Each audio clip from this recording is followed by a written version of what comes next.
Pemerintah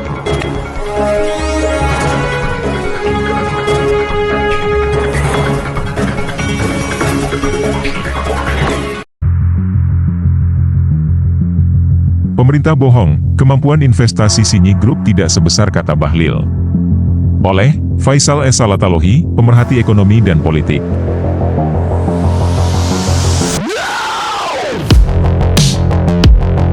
Sambil merampas lahan warga adat Melayu Tua Rempang untuk kepentingan bisnis para elit lokal dan global, pemerintah selalu menggembar-gemborkan kehebatan Sinyi Group sebagai salah satu perusahaan kaca terbesar dunia.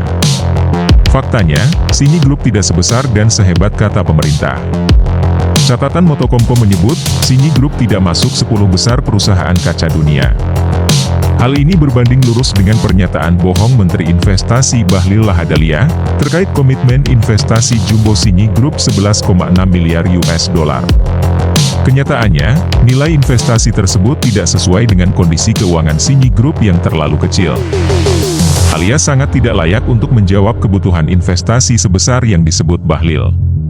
Tampak dalam catatan Annual Report Sinyi Group 2022 yang diaudit Ernst & Young, terbantahkan jika disebut Sinyi Group perusahaan kelas dunia dengan jangkauan pasar global yang dominan.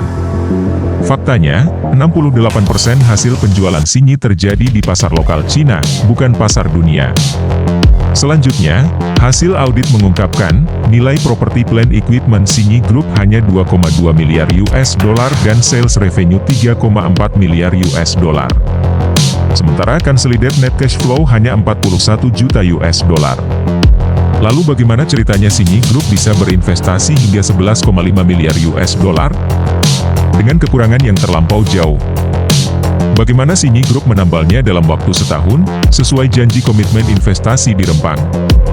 Rendahnya kemampuan investasi Sinyi sudah terbukti saat melakukan investasi tahap pertama, untuk basis manufaktur kaca komprehensif berskala besar di kawasan JIIPE, Java Integrated and Industrial Port Estate, di Gresik tahun lalu. Sinyi hanya mampu sebesar 700 juta US dollar, dengan kelanjutan proyek yang sampai hari ini belum jalan. Jangan sampai investasi Sinyi di Pulau Rempang berakhir seperti kasus Gresik, yang tidak jelas kelanjutannya seperti apa. Jika gagal, maka tentu akan berdampak pula pada terhambatnya proses pembangunan wilayah relokasi warga, sesuai janji-janji manis pemerintah. Selain itu, proyek terbengkalai selalu menyisakan dampak kerusakan lingkungan yang lumayan mahal untuk diperbaiki.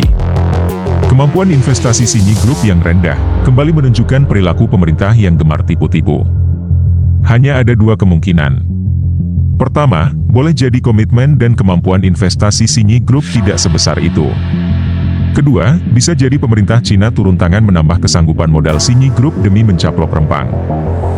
Dalam rangka mempermudah klaim dan memperkuat proses pencaplokan Tiongkok atas wilayah sengketa di LCS. Ketiga, boleh jadi ini bagian dari akal busuk oligarki di sekeliling kekuasaan. Pada waktunya tiba, mereka akan menyuntikkan dana ke Sinyi Group yang melantai di Hang Seng, Hong Kong. Jadikan Sinyi Group sebagai alat binsi sekaligus tameng untuk terhindar dari sorotan masyarakat.